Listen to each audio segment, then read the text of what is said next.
Okay, guys, welcome back to the Colt Firm. My name is Juan. I am the senior developer with the Colt Firm in regards to our build process. We are a one-stop shop national building company and a barn dominium company. A lot of people ask, well, what's the process from start to finish? Well, this is what's going on. So basically, everybody needs a set of plans. When you get a set of plans, your set of plans should come with a stamp and seal. Obviously, this is one it has right here. Licensed engineer, licensed professional engineer on record. This means that this engineer takes accountability for the design plans for all the specs. Okay, so you should have design loads, general resources, foundation plans, framing, lumber, all these engineering lumber. This is all internal framing. Okay, so basically we're taking these architectural plans that our design team will design, who are licensed engineers, and do the floor plan. You got your bedroom here. You got your living room here, your treat room, bedroom here, bath, master closet, bedroom, etc. You got your window scheduling here to the right. You got your flush panel, flush bifolds. You got your kitchen area square footage, living area square footage, your treat room square footage. These are all the specs, okay? So this is all these details is needed to populate a price of how much it's gonna cost to build my barn dominium, right? How much it costs to build my barn dominium? All right, so we got elevations, right? Roof plan. Then you got your 10-foot eave height.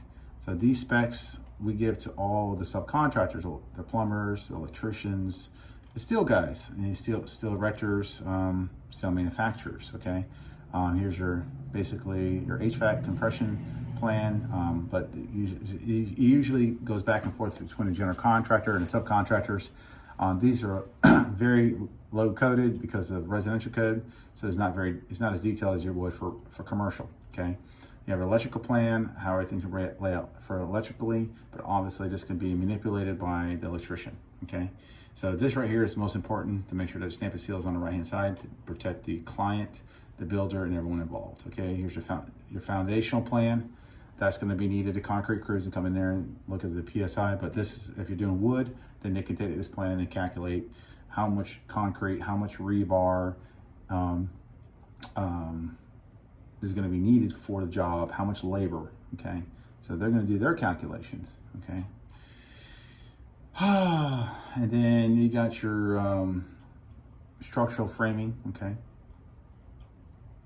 Then you got then we go into, how the rebar is supposed to be laid out.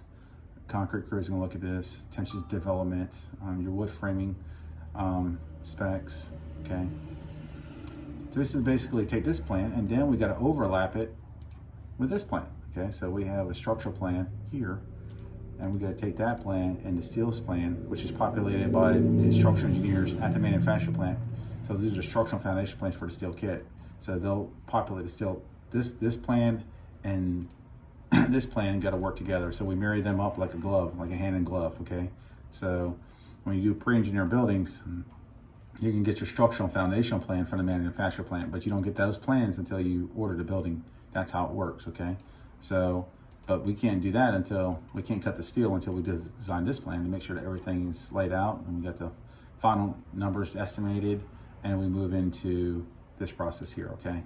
So a lot of moving parts, a lot of details. You have your gables. This is what you call this right here is your purling system. So your purlings, these are your trusses, okay? So people, what is a truss? Well, basically a truss is this right here. It's your truss. Holds up your roof. These are your beams, okay? These are your girts that run sideways. Your purlings run this way. And these cables tie it in, and then you add your sheathing, okay? So you add your sheathing on the side. It's 26 gauge PVR, and your trim, and you got your roof system. So people say, well, you save a lot of money with wood. You can, but when you have when you're cutting out the roofing crew and you're cutting out the siding crew, this is all included. So you're actually, price-wise, you're a little bit more for steel, but the quality you get, a 50-year warranty on a steel structure, and you can run different colors, and it's pretty neat. So you black roof, you could do black and copper. You can see here, you got several different colors to choose from, okay? Run a copper roof, okay, change the colors there. Green, okay? You could do old time gray, you name it, okay? So the great thing is this standing seam roof system, you have a 50-year warranty. It is a superior roof system by far. That's why roofers typically don't run them, because they will never re-roof that home ever again. Okay, so you get what you pay for, guys. 24 gauge. It is a thick building. Basically, residential builders call these tanks for homes. They're overkill using commercial grade buildings for residential homes, but it is worth every penny.